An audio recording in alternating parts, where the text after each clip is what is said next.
नमस्कार, जय हिंद, वंदे मातरम मित्रों। उज्ज्वल क्लास से आरटीपी पर आपका स्वागत है, अभिनंदन है। मैं भागवत त्रिपाठी। आज की इस वीडियो में क्लास 10th के विद्यार्थियों के लिए बहुत ही मोस्ट जीवन परिचय लेकर के उपस्थित हुआ हूं, जो बहुत ही परीक्षा की दृष्टि से मोस्ट इम्पॉर्टेंट है। अध्याय 7 जो हिंदी काव्य से संबंधित जो कवि हैं, जिनका नाम है राम नरेश त्रिपाठी जी, जो आधुनिक काल के कवि हैं और इनकी सभी जो रचनाएं हैं वह खड़ी बोली में हैं। इनकी रचनाओं में बीरस की प्रधानता है, ओज गुण की प्रधानता है और उपदेशात्मक एवं वर्णनात्मक शैली में इन्होंने अपनी रचनाओं को लिखा है। इनके द्वारा आपके पेपरों में जो निर्धारित शीर्षक है वह है स्वदेश प्रेम। तो स्वदेश प्रेम इस शीर्षक को पढ़ने से पूर्व सर्वप्रथम हम इनके जीवन परिचय के बारे में जानेंगे। राम नरेश त्रिपाठी आधुनिक काल के कवि हैं। इनका जन्म सन 1889 ईस्वी, यहाँ पे संक्षिप्त में आप देख रहे हैं। जन्म स्थान कोयरीपुर, जौनपुर जिला के कोयरीपुर नामक गांव, अर्थात उत्तर प्रदेश में जो जौनपुर जनपद है उसी में गांव है जिसका नाम कोयरीपुर है। तो कोयरीपुर में इनका जन्म हुआ था। इनकी मृत्यु सन आप देख रहे हैं 1962 ईस्वी।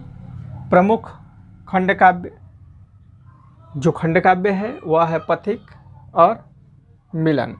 खंडकाव्य का मतलब यह होता है कि कोई भी महाकाव्य हो और उस महाकाव्य में से किसी एक पात्र को लेकर के और उसके बारे में विस्तार से जब कभी कोई वर्णन करता है तो ऐसे रचना को हम खंडकाव्य कहते हैं।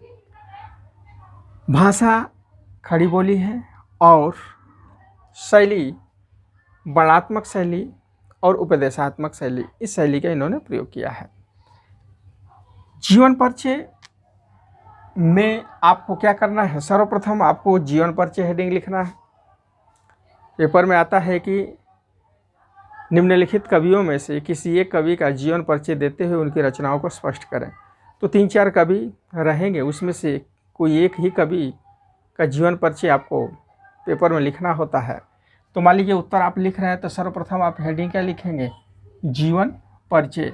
तो जीवन परिचय को आप पूर्णतः लिखेंगे कि राम नरेश त्रिपाठी जी का जन्म सन 1889 ईस्वी, जिला जौनपुर उत्तर प्रदेश के अंतर्गत कोयरीपुर नामक ग्राम में हुआ था। इनके पिता जिनका नाम परमेश्वर था, वातावरण और इनका जो घर था, घर का जो वातावरण था वह धार्मिक वातावरण था। तो धार्मिक वातावरण में यह रहे और यह एक साधारण कृषक परिवार में जन्म लिए थे। इनका पूरा परिवार एक किसान था और साधारण कृषक परिवार में इनका जन्म हुआ था। घर के धार्मिक वातावरण तथा पिता की परमेश्वर भक्ति का पूरा प्रभाव बालक राम नरेश त्रिपाठी जी पर पड़ा। राम नरेश त्रिपाठी जी की जो भी कविताएं हैं वह देश प्रेम से संबंधित कविताएं हैं, जिसमें वीरस की प्रधानता है, ओज गुण की प्रधानता है। इनका घर पूरा धार्मिक वातावरण से था, जिसका प्रभाव बालक राम नरेश त्रिपाठी पर पूर्णतः पड़ा। इनकी जो शिक्षा दीक्षा है, यह शिक्षा दीक्षा मात्र 9 तक ही हो पाई। 9वीं कक्षा में पढ़ने के बाद इनके शिक्षा का जो क्रम था वह टूट गया। सिर्फ और सिर्फ 9वीं तक ही इन्होंने शिक्षा ग्रहण किया था। इसके पश्चात यह इन्होंने स्वाध्ययन से हिंदी, अंग्रेजी, संस्कृत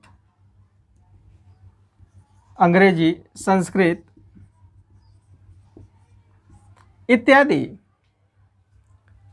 भाषाओं का स्वाध्ययन किया और गुजराती जो भाषा है, गुजराती भाषा का इन्होंने गंभीर अध्ययन किया। साहित्य साधना को ही अपने जीवन का इन्होंने लक्ष्य बना लिया और इनकी जो मृत्यु हो गई वह सन 1962 ईस्वी में हुई। तो कुल मिलाकर के इनका जीवन परिचय पूर्णतः संक्षिप्त है। आपको लिखना है कि आधुनिक काल के कवि रामनरेश त्रिपाठी जी का जन्म सन 1889 ईस्वी में उत्तर प्रदेश राज्य के जौनपुर जिला के अंतर्गत कोयरीपुर नामक ग्राम में हुआ था। इनका जो घर का वातावरण था पूर्णतः धार्मिक प्रवृत्ति था, जिसका प्रभाव बालक रामनरेश त्रिपाठी जी पर पड़ा, अर्थात इनकी विचारधारणा भी धार्मिक थी। इनके पढ़ाई का जो क्रम था 9वीं तक था, क्योंकि 9 के बाद इनका पढ़ाई का क्रम छूट गया। फिर इन्होंने अपने स्वाध्ययन से ही हिंदी, संस्कृत, अंग्रेजी, गुजराती इत्यादि भारतीय भाषाओं का इन्होंने अध्ययन किया और इनके जो मृत्यु है सन 1962 ईस्वी में हो गई।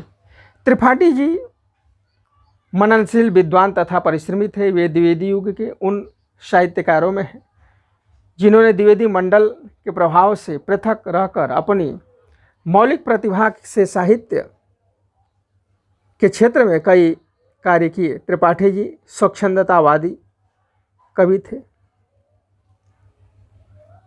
यह जो कवि थे पूर्णतः स्वच्छंदतावादी कवि थे और यह द्विवेदी युग के कवि हैं।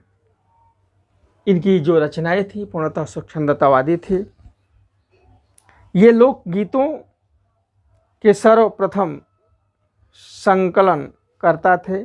काव्य, कहानी, नाटक, निबंध, आलोचना तथा लोक साहित्य आदि विषयों पर इनका पूर्ण अधिकार था। त्रिपाठी जी आदर्शवादी थे। इनकी रचनाओं में नवीन आदर्श और नवयुग का संकेत है।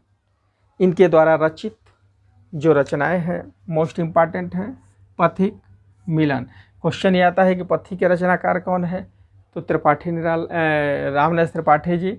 मिलन के रचनाकार रामनरेश त्रिपाठी जी। स्वदेश प्रेम के रचनाकार रामनरेश त्रिपाठी जी। तो इनकी जो रचनाएं हैं पथिक और मिलन नामक यह खंड काव्य अत्यंत लोकप्रिय हुई। इनकी रचनाओं की विशेषता यह है कि उनमें राष्ट्र प्रेम तथा मानव सेवा के उत्कृष्ट भावनाएं बड़े सुंदर ढंग से चित्रित हुई हैं। इसके अतिरिक्त भारतवर्ष की प्राकृतिक सुषमा और पवित्र प्रेम के सुंदर चित्र भी इन्होंने अपनी कविताओं में चित्रित किए। प्रकृति वर्णन के क्षेत्र में त्रिपाठी जी का योगदान उल्लेखनीय है, क्योंकि प्रकृति का जो वर्णन है इन्होंने बहुत ही विस्तारित रूप से इन्होंने वर्णन किए हैं। तो इनका प्राकृतिक जो चित्रण है वो बहुत ही सराहनीय है, बहुत ही लोकप्रिय है। इसके अतिरिक्त भारतवर्ष की प्राकृतिक सुषमा और पवित्र प्रेम के सुंदर चित्र भी इन्होंने अपनी कविता में चित्रित किए। प्रकृति वर्णन के क्षेत्र में त्रिपाठी जी का योगदान उल्लेखनीय है। इन्होंने प्रकृति को आलम्बन और उद्दीपन दोनों रूपों में ग्रहण किया।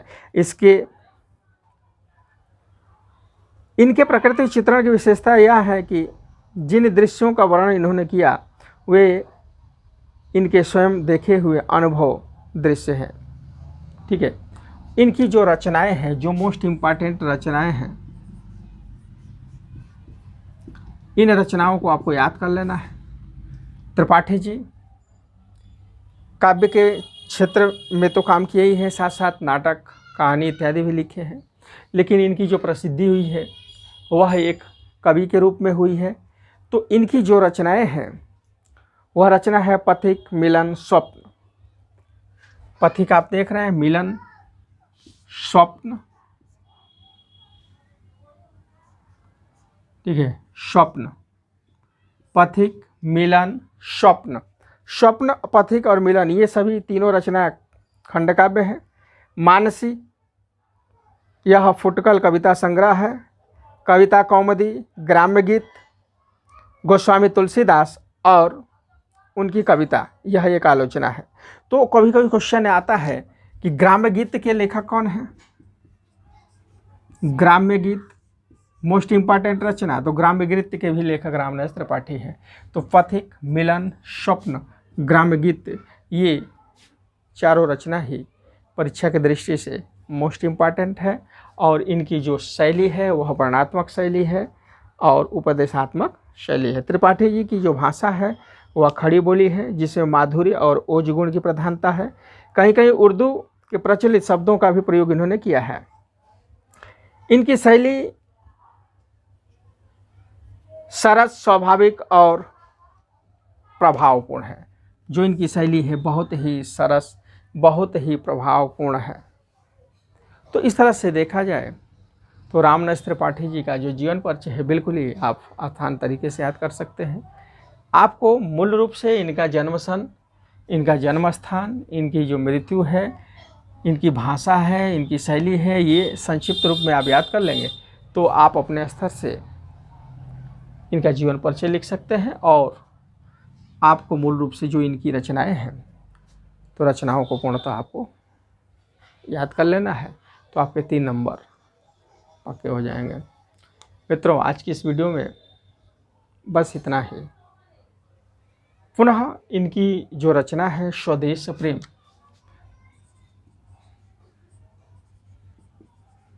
जो आपके हिंदी काव्य में यह कविता है जिससे हर साल क्वेश्चन पूछे जाते हैं, तो इस काव्य को, इस कविता को हम अगले वीडियो में पढ़ेंगे, संदर्भ सहित उसकी व्याख्या को जानने का प्रयत्न करेंगे।